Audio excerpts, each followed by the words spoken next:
Welcome everyone to our fifth virtual Friday morning business breakfast talk in our ongoing virtual event series, Nexicom Presents Fourth Line Theatre at Home. These sessions provide an excellent opportunity to get to know local political and business leaders and the inner workings of their sectors. I'm so excited to spend some time this morning with Anne-Marie Kee, who's the head of school and foundation at Lakefield College School. But before I do, I just have a few things to note. First off, I want to acknowledge that I'm live streaming to you from Treaty 20 Michi-Sagig territory in the traditional territory of the Michi-Sagig and the Chippewa Nations, known as the Williams Treaty First Nations, which includes Curve Lake, Hiawatha, Alderville, Scugog Island, Rama, Beausoleil, and Georgina Island. The area in which Fourth Line Theatre is situated is called Nojijiwanon, Ojibwe for a place at the end of the rapids. The shores of the Edinabi River were a gathering place for Indigenous people. Odinabi or Otonabee means river that beats like a heart. We respect the treaties of peace and friendship and are thankful for the generosity of the Anishinaabe people in sharing their land with us. We would like to pay our respects to the elders, past and present. We would like to acknowledge that the Williams Treaty First Nations are stewards and caretakers of these lands and waters, and that they continue to maintain and carry out this responsibility for those here now and for future generations to come. Secondly, I want to acknowledge our amazing longtime sponsors for Fourth Line Theatre, Nexicom, for their continued support and innovative approach to sponsorship during these unprecedented times. I'd also like to acknowledge Exit Realty LifLock, our major sponsor. Thank you. Some housekeeping notes. I just want to let you know that your audio is muted. If you'd like to submit a question to Anne-Marie or me, we would be happy to answer your questions during the Q&A session at the end of the talk. To ask a question, simply click on the Q&A button at the menu at the bottom of your Zoom video window, and you can type the questions in there, and Lindy, our host, will collect them and give them to us during the Q&A. Also be aware that if you mistakenly exit the webinar or have any technical difficulties, you can simply re-enter by clicking on the Zoom invite link we sent you earlier, and then you can get back in the same way you arrived. Be sure to follow our social media, e-blasts, and visit our website to register for upcoming events. Next Tuesday at 7 p.m., I will be sitting down with the amazing Teresa Tova as part of our ongoing Artist Talk series. And next Friday, I will be joined by Leo Groark, president of Trent University, for my second 2021 Business Breakfast Talk. I hope you can join me. You can also visit Fourth Line Theatre's YouTube channel to view all of our virtual events after this live presentation.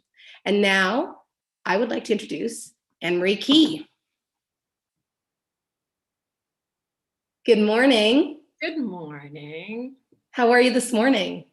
Great. I don't know if you've been outside, but there is a ton of snow out there. And so even if I hadn't, I could tell by your window.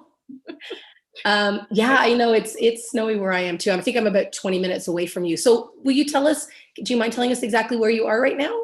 Mm-hmm. So I'm in my office, which is attached to my house. So I live right in the center of campus at Lakefield College School.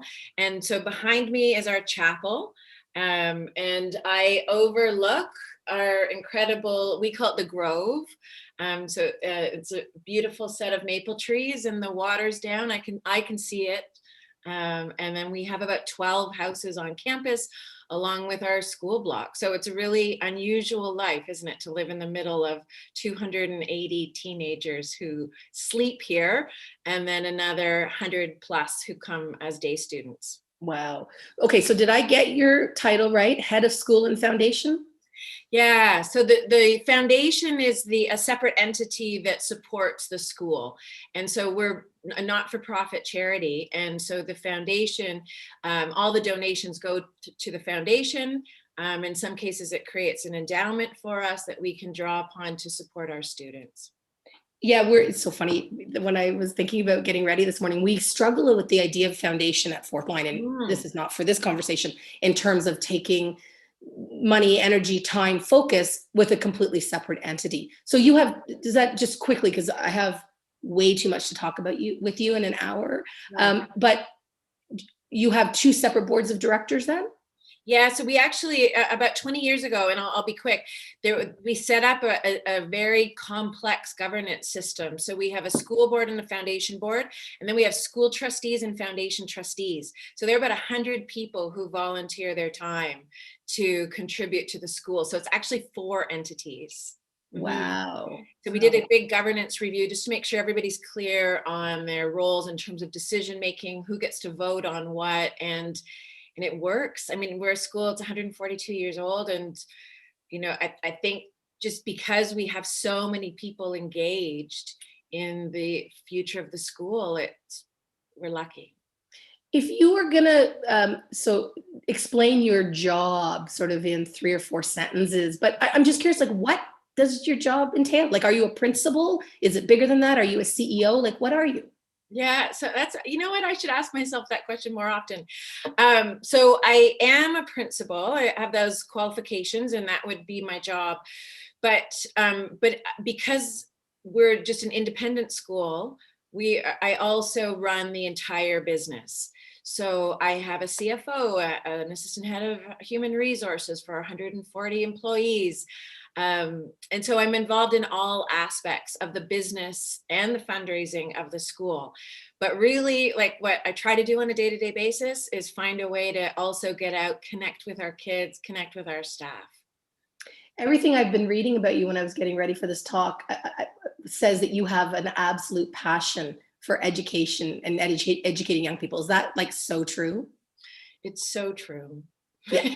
Yeah. And I'm going to talk to you more about it, but I wanted to roll back to anything I was reading about you online, and I didn't want to ask this of anyone beforehand, sort of starts with when you kind of go to Queen's. And I know you got your initial education at Queen's, but where are you born and raised, Anne-Marie?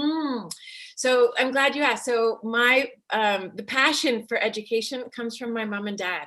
So my mom was an elementary school principal, and my dad was head of the union. And so just try to imagine that household, and lots of passion and stories of kids. And then there are 4 of us, and we're all teachers, married to teachers, or in my case, a professor. My sister's a professor. So there's just all of us got that energy from the house in Hamilton. Oh, so it's Hamilton. Okay. Yeah. Oh my gosh. So seriously, so wait, so 4 kids, 2 parents, spouses, like 10 of you are educators, like teachers or professors? Yep. So my sister, who is a professor at Carnegie Mellon, is not married to a professor, but that's it. Otherwise, the rest of us are. Okay, we'll send her a note later and tell her she screwed up my perfect Venn diagram. It's kind of true. That's hilarious. Oh wow, that's amazing. I'm curious if you could go back in time and talk to your 13-year-old self, 13-year-old Anne-Marie in Hamilton, and you said, so in 2021, I'll be running this school called Lakefield College School, and it's north of Peterborough. You would have known where Peterborough was. Would you have said, your 13-year-old self said, yeah, that makes total sense. That's what I think I'll be doing? No, I think at that time I wanted to travel. I wrote a play in high school. Like I think I wanted to do anything other than what my parents wanted or did. And so I think, my mom always said to me, you're going to be a teacher. You're going to be a great teacher. And I think that it just irked me. And so it took me until university when, anyway, I ended up in a summer job working with some special needs students. And I just realized, this is where I want to be. And reluctantly admitted that my mother was right. Oh my gosh. I'm so glad. Aren't we as mothers now so glad to hear that your mother was right? Yeah, I'll get my mom to watch this. See, Mom, you were right. I said it. Exactly. So you eventually chose Queen's to do you went and did a BA. Did you do it in English? I did it in English, and actually, so I did 3 degrees at Queen's University. I love Queen's, and Kevin, my husband, also did 3 degrees. He did history, and we just kept going to school. It's sort of, we're both like that, always. You're a lifelong learner, right? Because I know besides, you have a BA, you have a BEd, you have a Master's of Education, but then you have all these other wild accreditations, Chartered Director's designation. You went to the Independent School Institute at Harvard. It's very impressive. Thank you. Did you kind of just think you would go the public school route, and did you start teaching in public school? I did. So worked in Kingston at Napanee District Secondary School and thought we would stay there forever.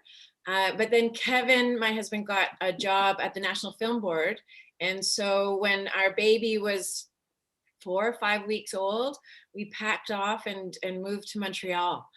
And when we moved into a neighborhood and I knew nobody and my French wasn't that great. And so I was spending lots of time walking, and there was an advertisement in the local paper for an English job at Lower Canada College. So I hauled Jacob up the stairs and I asked at the reception, about the job. And she said, well, do you know somebody? Because we're going to get hundreds of applications. So quick story, she sort of discouraged me, cried my eyes out, I'm not gonna lie. And I decided I would apply anyway. So I go to this local photocopy shop. Do you remember when we used to do that and put your resume on fancy paper? Yeah. And I had this baby who was crying in my arms. And so the Photoshop shop guy took Jacob, was serving other customers so I could do my resume. He came over and he said, what are you applying for? I see that it's a resume. And I said, oh, I don't want to tell you, I'm not going to get it. I don't have any connections here. He just said, oh, just come on, what is it? And so I told him I'm applying for a school called Lower Canada College. And he said to me, make an extra copy of your resume. The headmaster's my next door neighbor. So first of all, the woman was right. You wouldn't have gotten the job without a connection, potentially. And I don't know how right she was, and right. Maybe she wasn't the best representative because it was actually a lovely, caring school. And I don't think, anyway. But yeah, that was the very first interview question. He said to me, so you can imagine my surprise when my neighbor put your resume in the mailbox on a Saturday morning and said that I should meet you. And so I just think, I don't know, I wasn't meant to go into independent schools, but there I was. And then I just fell in love. Yeah. And so you were there, how long were you at Lower Canada College? So I was there for 6 years and I had another child there. And all of these independent schools are amazing communities and I loved my time there. But then dutiful wife, my husband got a job as the Canada Research Chair. And so that took us to St. Catharines. Okay. And so I left my position and we started creating our little family in St. Catharines. The kids were 4 and 6. And then again, it was just another one of those fluky stories where I was taking my principal's qualifications and I needed a signature of a superintendent. And I called the superintendent who had hired me in Kingston. And I said, can I fax this form to you? And he said, did you say you're in St. Catharines? That's where my mother lives. Let's meet for coffee. And so then I started working for him and he ran the National Association for Independent Schools. Right. This is CASE, right? This is the Canadian Accredited Independent Schools. Yeah, so there were 2 at the time. There was the Canadian Educational Standards Institute, CESI, and there was CASE. And actually, local story, Tom Simons started CESI. Oh, wow. Yeah. He really wanted to make sure that schools were held to a higher standard. And so created these standards for schools. And so I began there doing a little research project, tracking graduates from schools, and then actually got the chance to merge the 2 associations. That's amazing. So it's interesting because when you left Lower Canada College, you were not teaching English. Okay, am I going to get this right? You were the Dean of Studies chairwoman. Oh wait, you were the Dean of Studies and the chairwoman of the Integrated Implementation Program. Technology. Yes, so back in the day, we were trying to bring laptops to schools. Was every child going to have a laptop? Imagine having those kinds of debates. So that's what I was doing at the time. I think I had a different title every year at LCC. So I was so curious because when I was tracking you, I was like, Montreal, St. Catharines, something will emerge here. So it in some ways, you and your family was moving there as well, which makes sense. That, I was reading about you. You have visited, is this true, 150 independent schools in 8 countries? Probably more, but yeah. So in my 11 years with the National Association, I was on a plane all the time. So in the organization, there are about 100 schools in Canada, but then there's so many more, right? Little Montessori schools and church basement schools. And but then just when you run a national association, you're involved in all of these other groups. And so really lucky to be in South Africa and different parts of South America and involved in school accreditations and what's happening at the international level in terms of research projects. And it was a huge opportunity, and just to see the different cultures and yet see that there's a commonality, right? All of us just want what's best for kids, and that passion, I guess I'm just drawn to and keeps me going. But I couldn't, that life of living on a plane, I was done with that. Really? That's interesting. Now, so I was also noticing that you seem to have become, maybe as an English teacher, a kind of a research geek. Is that right? Because I'm looking at some of the stuff that you've created, like the National Tracking Program, the National Parent Motivational Survey, the Case Leadership Institute, New Leaders Training. Like, Oh my gosh. But I'm so curious where your interest in research came from. Well, good. That's an interesting one. I hadn't thought about that before. I guess the thing about teaching and education is we're all experts, right? Because we all went to school, and now our kids go to school, and we care about nothing more than what happens with our kids and their lives in school. And yet there isn't enough hard research, and it's tough to find. And so I think every project or everyone who shows a passion in how to improve what we do with kids just interests me. And I think, Lakefield actually was one of the first schools to get involved in this national tracking project that I started, where we wanted to follow them through university and see what kind of an impact an independent school education had on kids. It's not easy to do. No research in schools is easy to do when you're dealing with kids and privacy issues, and there are just so many factors that are just hard to capture. So yeah, I guess I'm just constantly trying to see how can we do school even better. Is it a kind of mindfulness around your decision making that before you make decisions, you want to quantify and qualify it? Do you think that it comes from that?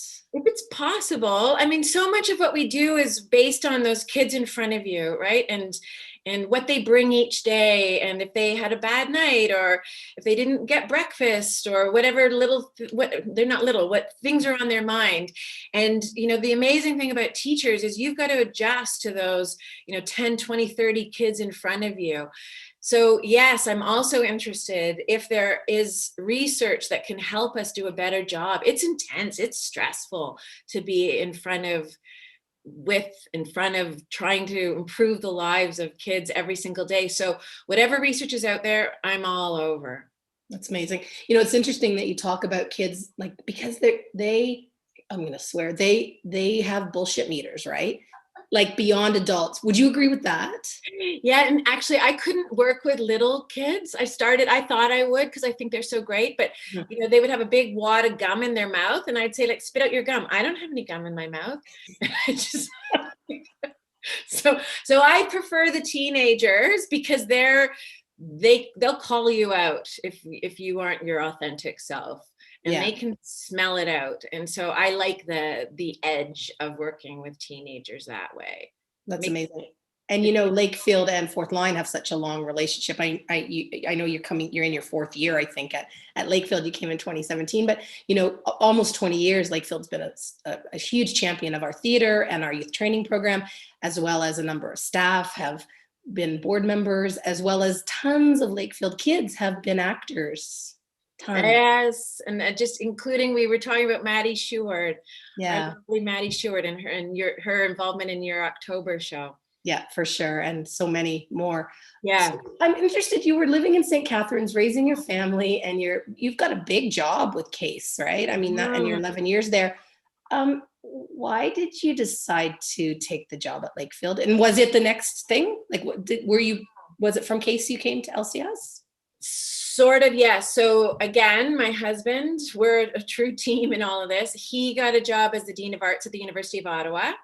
And so I got permission to run the National Association from home. So we were a little bit ahead of the work at home movement.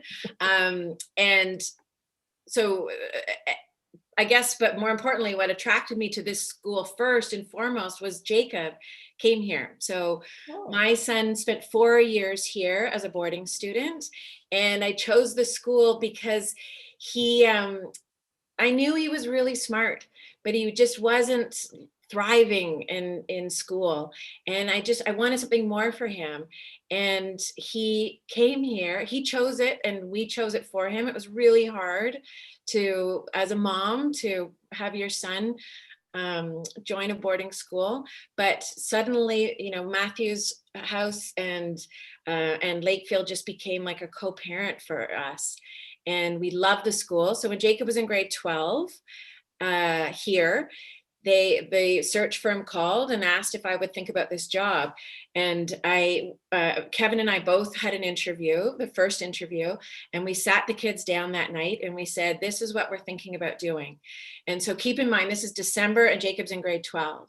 And I said, you know, this would be it for September. And he said to me, Mom, do you realize if you mess this up, you will not only ruin the school, you could wreck my life.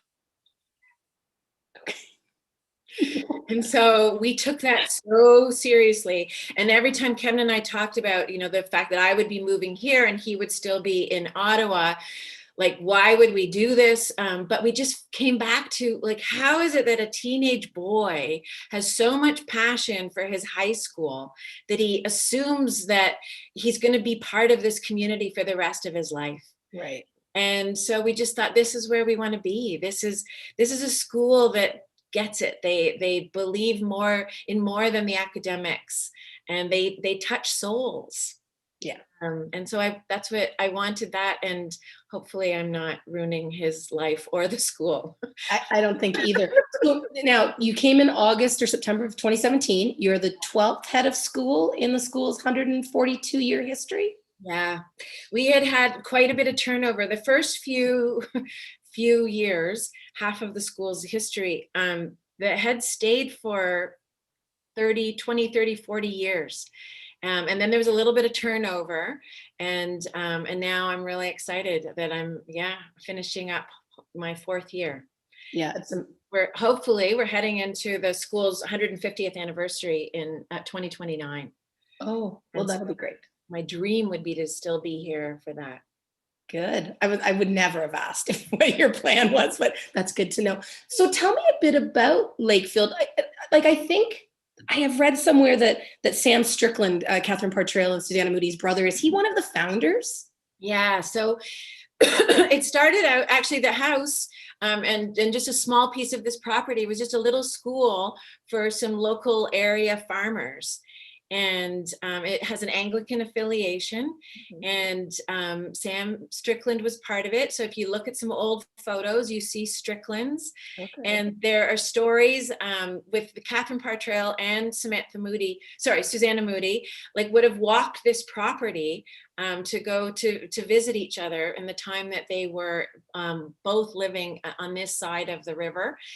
And it's gone through, you know, obviously huge turnover. About 30 years ago, we welcomed girls for the first time. That was very controversial at the time. There was a famous story of men wearing armbands to protest to a meeting. They didn't want the girls. So good of them, right? So great. And now we can't even imagine, of course, what it would look like without them. And it's been a school that's always had this strong passion for the outdoors. So we now have, you know, this massive, huge property, but the boys, and maybe it was probably before the girls came, they used to be sent out on a Saturday night with maybe a little bit of food in their bag, and off they would go, and they would sleep in these huts that they built out in the woods. And then there are other amazing stories of, we used to go out on the tall ships, and that was a big part of the curriculum. They would head out on the boats. And so this school is just, you know, the old boys will talk a lot about resilience, and you've got to be hardy and strong. And, you know, fast forward to today, and I see the kids being so resilient in this really challenging time. And I think it's just a history of that kind of attitude at the school. Of course, the chapel behind me is dedicated to the old boys who served in both world wars. And what else can I tell you? It's just No, really it's really interesting. But it is interesting to think, like, when you go to some, say, like Trinity in Port Hope, I can get why a private school of renown ends up there because of the sort of the tone and the family compact people of the time. But you think like Lakefield was literally the middle of nowhere when Yeah. it started 142 years ago. It's so interesting. And that's a really important part of our values too. So we had one of our old boys, Tom Ryder, spoke in chapel a couple of years ago, and he said to the students, "We have always been the least pretentious school in the country, and it's your job to keep it that way." So we have these humble beginnings, and we just keep it. And I think so. The commitment to the outdoors is just so core to who we are that they don't get too ahead of yourselves. Is sort of that core of who a Lakefield student is very down to earth, very passionate about what they do, and the school's going in all kinds of different directions, but that passion for values is just core to who we are. I've been so in full disclosure, I don't know if I've even mentioned it, but my daughter now, Maud Rose, goes there. She's a grade 9 student, and we moved to Peterborough from 20 years in Toronto so she could go to Lakefield because we weren't prepared for her to be a boarder. But I thought we'd be the craziest people, and I was kind of embarrassed to tell people we had moved back to Peterborough. I'm from here, but I'm on these Zoom calls with other parents. The number of parents who made that decision to move here so their kids could go to Lakefield, it's quite impressive. Yeah, I don't know if I'm more impressed by that or these parents from 42 countries who are putting their babies on planes so that they can also be at Lakefield. It's there's something about this place that draws amazing kids and families, and then they stick with the place for a long time. And so part of your earlier question about what do, I also reach out to alumni and have those conversations. So I got to have a conversation just this week actually with the head boy from 1950. And they stay in touch with the school. They want to know what's going on. They follow social media. And he asked, if I could find the gold watch that was presented to him on closing day.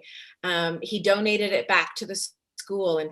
And so I that's one of the things that I just love is the history of the school. And we're trying to actually figure out how do we get Maud Rose and others to appreciate the history of this place. And that we all want to be part of something bigger than ourselves. And I think that's something that always overwhelms me here is that the deep connections. Well, when we have at Fourth Line, we have strategic plans and missions and mandates, but I've been on so many Zoom calls over the last however many months with faculty and with you and different people from Lakefield as we've onboarded our kid there. But you guys talk so much about your values. And I actually emailed Heather Avery the other day and I said, can you send me the value statements? Because I just felt like, I wanted to know more about them. And then I also wanted to take the model for my theater. And so Lindy and I have been talking about creating value statements, real concretized value statements, because you guys so beautifully, we do it with our mission and mandate, but you do it so beautifully. You always seem to refer back to your values to guide your decision making. Would you agree? Yeah. And, one of the least favorite parts of my job is the discipline part. And when we're talking with kids who have made some poor choices, we'll always say, like, this isn't about catch you in a gotcha with the rules. This is about who are you and who are you going to be? And back to the values, and let's not live by rules. Let's live by the community that we want to be. And it does guide who we are. And so when we're in sort of the point where we have to make big decisions, I think those are the moments where you've got to act according to your values. And we feel it all the time in chapel, for example, when there are controversial things happening in the world. And we'll talk about how are we going to talk about this as a community. And we often then will come to, all right, let's talk about trust, and let's talk about, the importance of, when you're building a healthy, caring community, that involves having difficult conversations. So let's have the courage to do that. And I think it's something that we are actually updating our values a little bit right now. We did an exercise last spring where we looked at we had two task forces looking at wellness and at DEI. And we wanted to make sure that our values were updated to reflect current language. And what we realized, our values are actually unchanged, but we just wanted to update some of the language. And it's so important. And when, alumni will talk about, sure, build new buildings or do, new curriculum, but don't get away from who we are as a school. And what they're talking about is that that sense of who people are. And, the founder of the school, or not the founder, but the longest serving head, Alec McKenzie, just, we'll talk about goodness. And you don't need, we all know what that is. And in the moment, we know what it means to be good. And so I think that's something that's really important, especially for teenagers who do make mistakes, but they are pushing the boundaries, and they should. That's healthy and normal. But at the end of the day, let's have those tough conversations about who we are and who we want to be as a community. And just to give people a sense, DEI is diversity, equity, and inclusivity. Yeah. So, and I think that's part of why we're looking at our value, want to revisit our values as well. Yeah. I was watching a little video. I think maybe you had just started at LCS, or we're about to. It was with Maddie Short, who was head girl your first year. And you said in that what you were going to bring to LCS was ideas, energy, and compassion. And that the thing you were going to do at the beginning was listen to as many people as possible. Do you remember saying that to Maddie in that video? And so I'm curious, do you think, we'll talk about, we have to obviously talk about COVID as much as I would prefer not to, but it's such a reality. But what has it been like in terms of that, what you thought you would do when you got to LCS, and do you think you've done it? Yeah, so something that, I was really lucky in the first year. We did a strategic plan. And so I just spent a lot of time taking notes, asking questions. What would you like to see change, and what would you not like to change? And I spent time with not so much the alumni in the first year, but in subsequent years, obviously. But one of the things that's really important to me is just constantly asking those questions, because we're a school that's only 4 years. A student's history is only 4 years here. Mm-hmm. And so there's just this constant 25% turnover. And so I actually 3 times a year meet with kids in their houses. And so house for us means where you live, and that's 28 students plus day students. And just ask them what's working well and what would you like to see improved. And I take notes and I look for trends, and then we are on it. And so that's the listening part. I've tried to just make that a system that I do 3 times a year. And so in COVID times, I don't know if you remember, but I actually rented a pontoon. Yes, I was going to talk about the pontoon boat. Yes.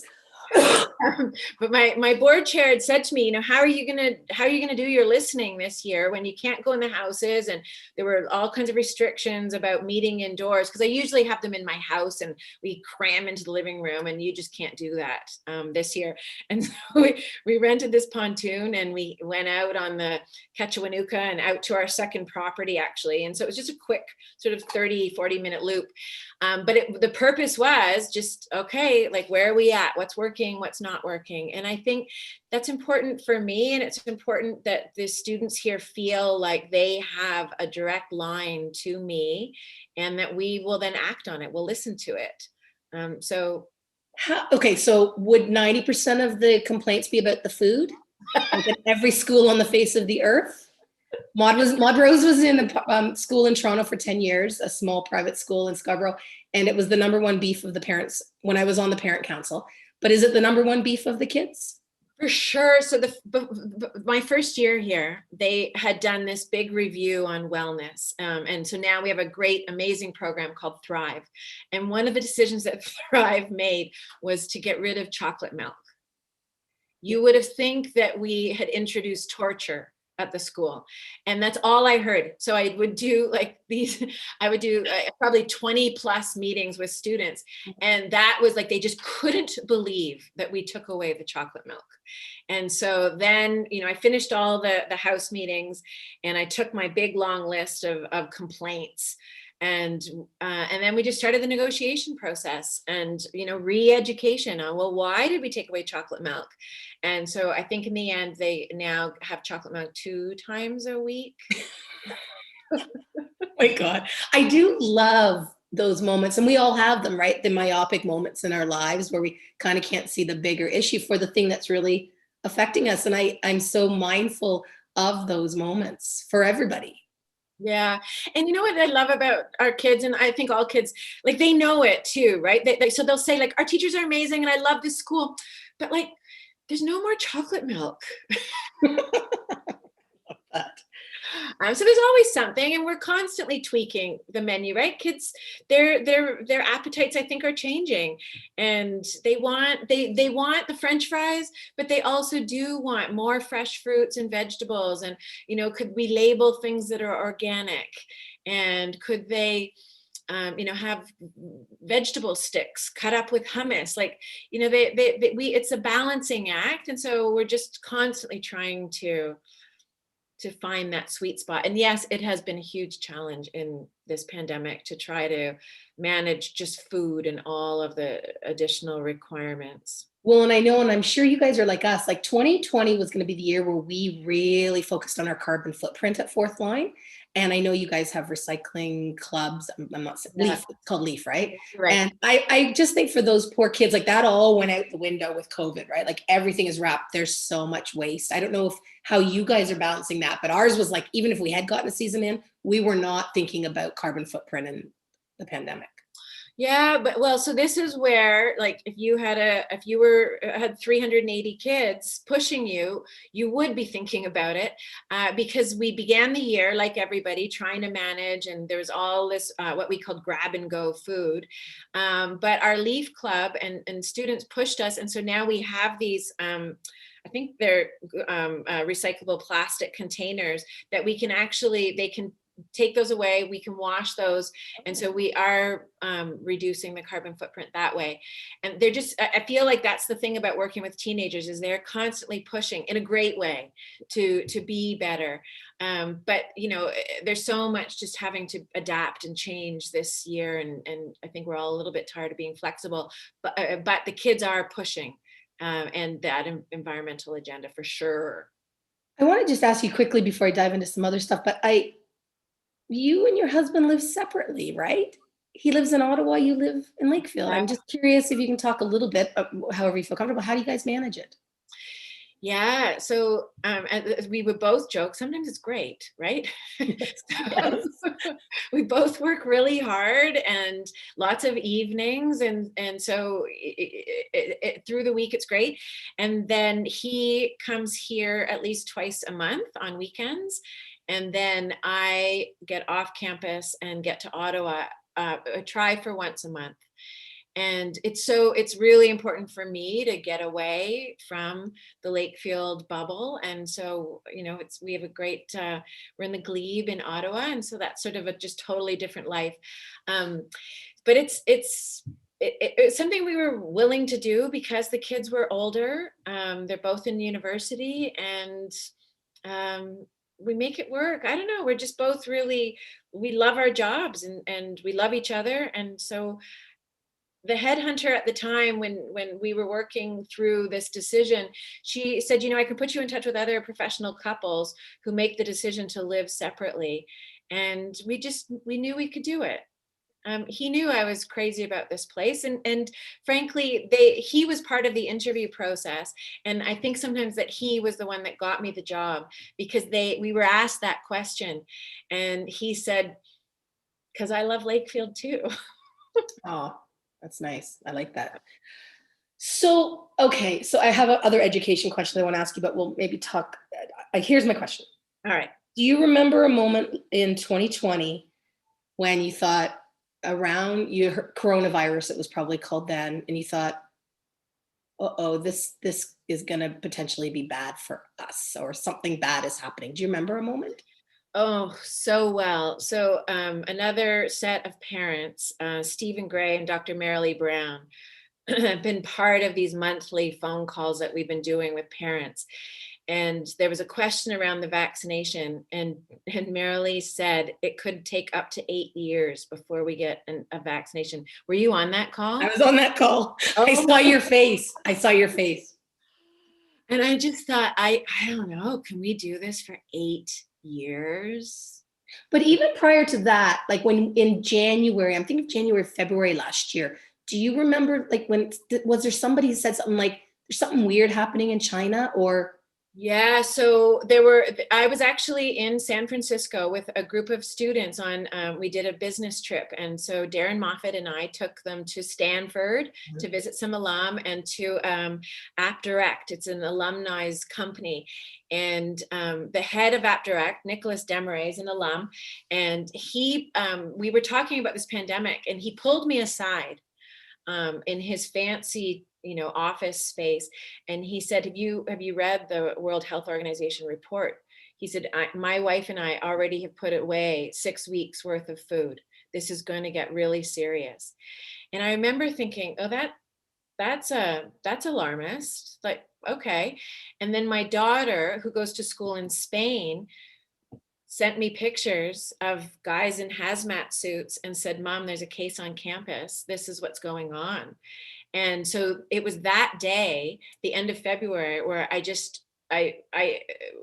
started to rally the troops. Like, this is bad. And what are we going to do with the kids in our care and our boarding school? And then that was just when all the decisions started.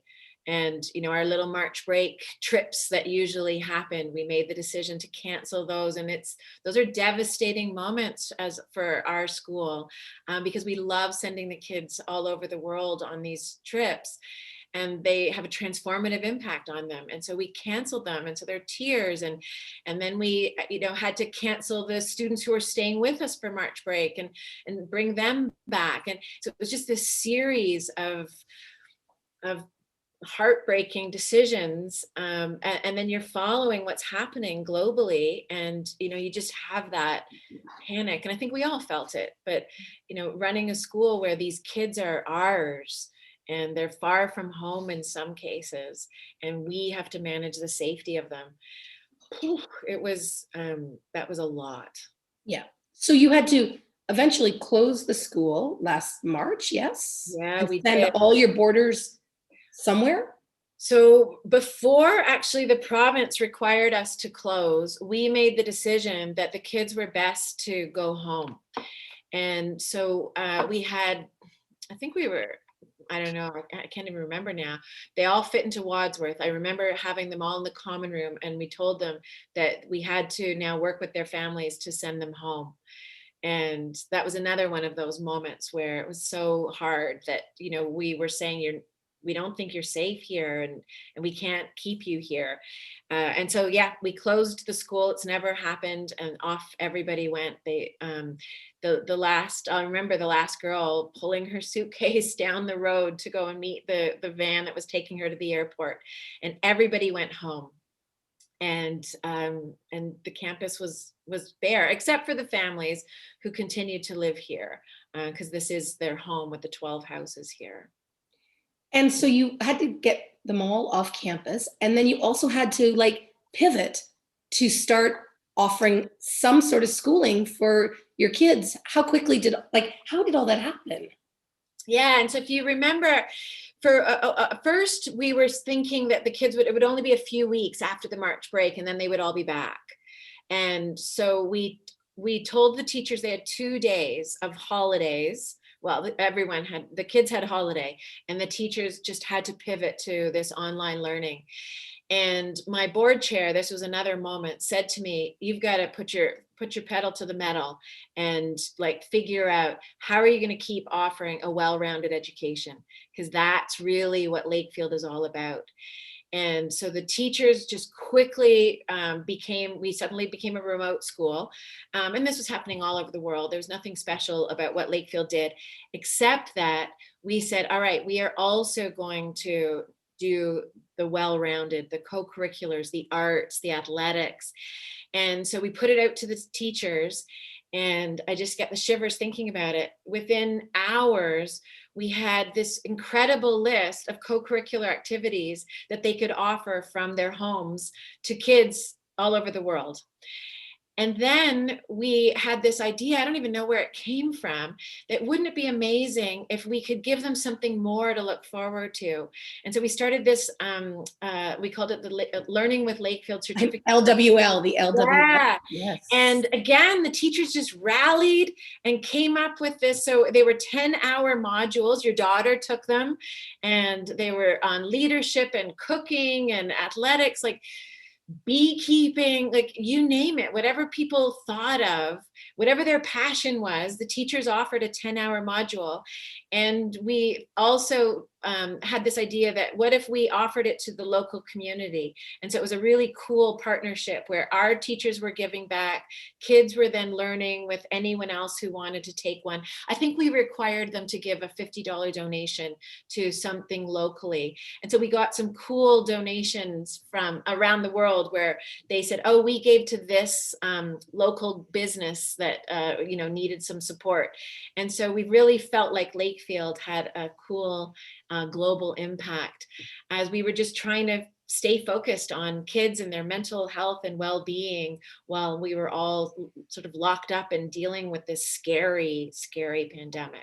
Well, it was amazing. I have to tell you a story about Learning with Lakefield. So I think Maud Rose took 6 modules. You had to take 5 to get the certificate or whatever it was. Yeah. But her godfather called me from Toronto, and he lives in the Annex in Toronto. And he said, that program that Maud's taking, there's a full page ad in the Globe and Mail about it, because you guys offered it again in the summer. And I just thought, look at those buggers at Lakefield. Like, you, out of nothing, created this thing. Same with your Grove Prep, which was amazing for the grade 8, the incoming grade 8 kids, right? So that program, like, because Maudie was so nervous to come, but you created this program online to put all the grade 8s together, learn a bit of math and science. The teachers could evaluate where they were at. It was amazing. Along that lines, one of the courses in the LWL that Maud took was your Young Women's Leadership course. And I wanted to just chat with you, woman leader to woman leader. Like, how do you feel for you, and can you quantify how it's different to be a woman who leads? Because I find you can't necessarily look at the models that men do. People won't let us get away with it because of the patriarchy and misogyny. But I don't know, maybe you don't agree with that. I'm curious about that. So certainly when I first started running the National Association, I was often the only woman in the room. Because there, even in heads roles, I'm right now, I was the only woman running a boarding school, but now there are others. So yeah, I think it has been tough to be a woman. I've been really lucky to have so many mentors, male and female, sort of helping me and pushing me along the way. I do feel like it's different a little bit, but through the pandemic, I think that the fact, I don't know, I read a lot, and in the certificate program, we talked about this, that it was actually easier for women leaders in the pandemic because we are compassionate and we are really genuinely interested in how people are doing and how they're coming along, and being sort of overly communicative. So I don't find it more challenging now. I think I did when my kids were little and I was first starting out, but now I just see such a change, right? And we see it with Jacinda in New Zealand, and Angela Merkel in Germany, and just, I think there are so more and more role models that I think, when I think about someone like Maud Rose, the future's bright for her, because I think that we have been able to take down or crash through the glass ceiling that existed in so many industries. And I think times are changing. So I hope they are. The Globe and Mail just put out a report, though, I don't know if you saw it, that there are more Canadian CEOs named Michael than there are women CEOs of the top 500 companies. Not to put a damper on it, but I do think it's still there. And I'm sure, when you're in a room, especially some of those trustee rooms, you're probably a handful of women compared with the overwhelming number of cisgendered white men. So but I think it's so important as you talk about mentors. And I was on a great call the other night. One of the parents, she's a doctor, she's a radiologist. Yeah. And talking about mentors. Yes, I think that's a huge, huge thing. And at the school, we have these advisory programs. And I think it is actually, though, we hope it is a bit of a young mentors program where all the students have a really close relationship that we hope will be for the 4 years with their advisor. But that's sort of, how do we build that mentality that we need to be surrounding ourselves with mentors and strong people to help bring us along. I hadn't seen that Globe and Mail report. I know, sorry, I didn't mean to bring it down, because I think it's important to be optimistic. And I did want to ask you about that during the pandemic. Because I, at my organization, with everything that has happened in the pandemic, have had to kind of be the glass half full person. I think that's my role as a leader. Have you found that as well? Yeah, and I think it's an interesting balance, right? When do you have to be the glass half full for sure. And we rallied, some of our board members, and we created a task force, and just to give us that really bigger picture, to force us to be thinking about future so that we could stay focused on being optimistic and here's the path and rallying people. But right now, I also feel we've got to also be so mindful of how much stress people are under and just being there to listen. And so I'm struggling a little bit with how much to be we're going to get through this and we can do this, but with just acknowledging, it's rough right now. It's hard to be a teacher, especially if you've got young children and you're trying to do both. And we've got kids who are still zooming in from, we've got 22 kids who aren't here yet, so it's tough. You've got 12 kids in front of you and 2 on Zoom in a different time zone, and there's a lot of pressure. And I think at the same time too, we've removed a lot of the joy from teaching right now, because what you love are those spontaneous moments of laughter and connecting with the kids and all the stuff that happens outside of the classroom. And that's all gone right now. We're telling our kids, you got to get home because we can't manage contact tracing if they're here doing, the musicals and all the sports teams. And so it's a tough time. So as a leader, how do you do both? How do you say, yeah, this is rough, but at the same time, we don't even know when the end is in sight. We're planning for next year, not knowing if what will the class size be? What will the eating protocols be like? And we're making a lot of assumptions, and you have to quickly pivot. It's just like constant, and that's also tiring. So you're trying to do both. And I think that's what the real challenge of a leader right now is, to have both things and be okay with that. How long are your days? I mean, how long were they pre-pandemic and how long are they now? So good. Yeah. So I guess pre-pandemic, I would have spent more time out in the houses or out in the school block. And so the campus is kind of alive until 10 o'clock at night. And so I would say that's one of the things that's a bit different for me and a bit lonely, actually, is that I don't see the liveliness of the community, because I have also made a commitment not to go into the houses, because we're really keeping all of the houses as small cohorts. So long days always. And I think with Zoom fatigue, I'm actually finding now the evenings I have a little bit more time for myself. And Kevin's been here because the University of Ottawa is completely remote. And so this is sort of we're just trying to enjoy this little moment where we're together and have a little bit of time in the evening. Because as soon as life gets back to normal, I can't wait to get back and in the houses, have kids back in the house. Like, this is such a lively, vibrant campus. So I'll get eager to get back to that soon. Has anyone there been able to take a holiday since it all happened? No, not really. No, Not because really. I read your blog post on November 18th. You wrote a blog post about your own burnout, and somebody said to you, 2 days off on the weekend is not actually a vacation. And so how are you managing burnout for yourself and the staff and the students? Yeah. So we have made a big emphasis to get everybody outside, and I try to live that. So I've already been out for a walk in the morning. The dogs help. We're, I look out my window, there are kids outside playing right now. So getting them outside as much as possible. And I'm living that myself. So we got cross country skis for Christmas. We head out to Northcott, Kevin and I. We were actually just debating before this show if we could pull it off today or not. So we'll get our little headlights out and get out and ski in the woods. Just again, we are doing, the school does the whole life challenge. And so that's a way to sort of motivate each other.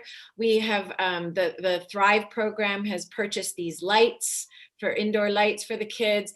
And they're also, there's an app that they're using to try to just any trick that we can find to stay motivated and get outside, and just we're all at it. And this is a community where people just really take that seriously. I think we've always done a really good job. Dr. Heather Avery and others have launched this Thrive program, and we're well into that. And so I think, we're well equipped for this time in the world's history, because it is sort of in the DNA of our school to have time in chapel to be mindful and reflective and grateful. And it's something that, our kids, I'm so proud of them, because it's almost like we've been waiting for this moment. This is a grateful community, and they've learned the value of being grateful every day. And I think that's keeping them resilient and keeping us all happy. So I take energy from them and the staff, and just take it one day at a time, right? Yeah, I know, because I was reading something recently. I said, well, they flipped, like, this more about the theaters, but they flipped a switch off, like everything just closed down. But it's not going to be a flipping a switch back on, and kind of maintaining our mental health in the unknown, in the slow recovery, I Yeah. guess, will be the interesting challenge, right? Because crisis management, you can do it for a while. And there's adrenaline with it. And now we're in the marathon phase. And the Jim Collins talks about the Stockdale principle, and where you can't say that it'll be fine by this date. And so I think this is the new normal. Like, and we might still right now have kids eating in our chapel. I mean, try to imagine our beautiful chapel there. It's turned into a classroom this fall, and as of January, a dining room, cafeteria. But we just have to understand this is just the way it is. And that's okay. We're going to get through this together. That's okay. Like, I think that's our job right now, is not to think that it's going to come to an end. Let's just be okay with where it is and how it is right now, and we'll figure it out. And then tomorrow, if there are new rules, we'll figure that out too. Yeah. I think what else can you do? But it is interesting.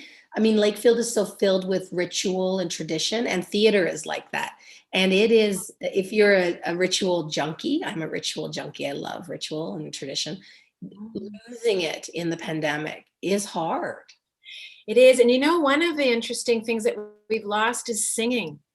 So 4 times a week in chapel, we would have 400 people singing. And that is so good for your spirit. And with that piece, I've thought about that, like, how are we going to bring back that ritual post-pandemic? And what is that? What are the stages of that? What's that going to look like? Because we love our organist. Sid has been here forever, and we don't see him. And the kids, I worry, are they going to still know the songs that mean something to Lakefield? Because kids like the grade 9s this year, they don't know that. They don't know what it feels like to sing Sweet Caroline and have the rafters of the chapel shaking because they're doing the bump, bump, bomb. And my dogs stopped coming to chapel because it was too much for them. And so, I think that'll be one of the interesting challenges post-pandemic, is bringing back the history and the things that we loved so much. And I wonder what's going to happen in fourth line theater too. Yeah, me too. My crystal ball is broken. That's what I tell people all the time when they ask me. I'm sure it must be the same for you. One last question, and then have to let you go, and we'll take some questions. But I wanted to ask you. I read something that you said. You said all learning should support a greater understanding of humanity. First of all, I love that. Mhm. Is that phrase at the heart of how you approach your philosophy to education, or is there something else? Hmm. My hope is that we teach our teenagers who they are, and that they're part of a bigger community and that they have a responsible to do something bigger for all of humanity. So I don't know if I would have chosen those exact words, but we created a new vision statement for the school, and that's inspiring teenagers to be leaders who care, connect, and contribute. And I think that really resonates with me. And I think that we have a duty to help teenagers, especially, understand that they're part of a big world and that they have to embrace it and give back to it. So yeah, maybe that's it. But the three words care, connect, and contribute, those are the three words that really resonate. And it's easier for me to remember than that lovely quote that you shared. It's your quote. I just found it. It's your quote. All learning should support a greater understanding of humanity. You said it somewhere that I was reading. We're gonna have to go to questions, but I would have loved to talk to you more about technology, because I was reading a great piece about your multimedia Macbeth when you were at Lower Canada College, and you obviously were on the forefront of introducing technology into the classroom. But I know that I have to let you go. So Lindy, first of all, I won't say goodbye to you yet, Anne-Marie, but thank you so much so far. What an amazing conversation. I could have talked for hours. Lindy, do you have some questions for Ms. Kee? I do. Thank you. You've been very thorough. It's been a fascinating talk so far, and actually quite a few of the questions submitted were answered, but I do have a couple here. So first, for Anne-Marie, where are some of your favorite places in the Lakefield, Peterborough area? Good one. So I love walking the trail along the water between here and Trent University. And so if I can get there on my bike or walking, I love that we can walk along the water. I also love, we have a second property of the school called Northcott. And it's about a 7-minute drive from here. And the school has owned it for 13 years, and we haven't really used it or developed it. And so that was one of the silver linings of the pandemic, is that I think a lot of us discovered that there are beautiful trails there. And so we get out as much as possible there. And then, I love our canoe and paddle here in Lakefield. I love the Extons. We love that we can walk to the pub and see lots of staff there, and sometimes the occasional groups of students there, and big pub fan as well. Awesome. Northcott's amazing. I'll let Lindy ask the next question, but you guys loaned us a wagon for our production of Carmel, our last production at the farm that we did in 2019. And I went up there with my production crew, and Bruce McMahon met us, because I know he sort of helps manage Northcott, or did. And I walked into your barns, and you have, I don't know, 50 or 60 carts, wagons, buggies. And for a history geek who has spent 30 years doing historical theater, I was like, where am I? What is this place? Northcott's amazing. Yeah, and so we just actually this fall did a series to think about what can we do with Northcott. And yes, Bruce McMahon is amazing, and he is the director of Northcott. We actually have I think it's the second largest antique sleigh collection in Canada, and they're hidden in these two beautiful old barns. And so we have dreams right now and we're going to start a small pilot project this spring where we're going to plant, and we're going to bring Northcott back to what it was, which was a farm. And it was owned by Dr. Gassel, who was our village doctor. And the Gassels are very famous and still living in the area. And our dream is that we help kids understand where food comes from and get dirty and plant and And we're going to have a farm to table course this summer, and just it help them appreciate how incredible that property is. There's so much history here. And then one of Susanna Moody's books, she talked about having tea out there. And we want our kids to know the history, and including the Indigenous history, because it's special land that that we now have the privilege of enjoying. But we want to make sure that all these kids from all over the world understand the history of this place. It's crazy. Those sleighs are amazing. We haul them out once a year for a winter carnival. I don't know if we're going to be able to do this, but we rent teams of horses from local guys in the area, and take our kids out for a day. And it's just an old-fashioned horse-drawn sleigh carriage ride. It's the best. Awesome. It's awesome. Lindy? Yes, so I have one comment and then a last question for this morning. So the comment is from an anonymous attendee, says, "Two brilliant mentors and leaders. How blessed am I to know you both. Thanks for the amazing hour." And then the last question I have here for Anne-Marie is, aside from your work at LCS and your passion for all things education, what are you most passionate about? Well, one of the things that I love is to read. And I love that Lakefield has its literary festival. I hope that we can bring that back into an in-person event at some point soon. This probably gets back to my love of reading, and did an English my dad was an English teacher, did an English degree. And I'm just also always hoping to inspire our teenagers who aren't always great readers. It's just something, what happens to your brain when you're a teenager that you don't love reading? But it's just, I'm happiest if I can get outside for a great walk and find myself a great book. Every woman that I see walking into town with a slightly fluffy dog when I'm taking Maudie to school, I say, I wonder if that's Miss Kee. And she goes, that is not Miss Kee. Like she'll explain why the woman is probably way older, way younger or whatever. She'll be like, you say that every time. I'm like, well, I just assume she's always walking her dog. It's true. And now I have two dogs. We got a little dog through the pandemic that we named Posey, which we thought was a great pandemic name. Nice. Maud said that she did the Wellness Wednesday. One of the choices was walking the dogs with you.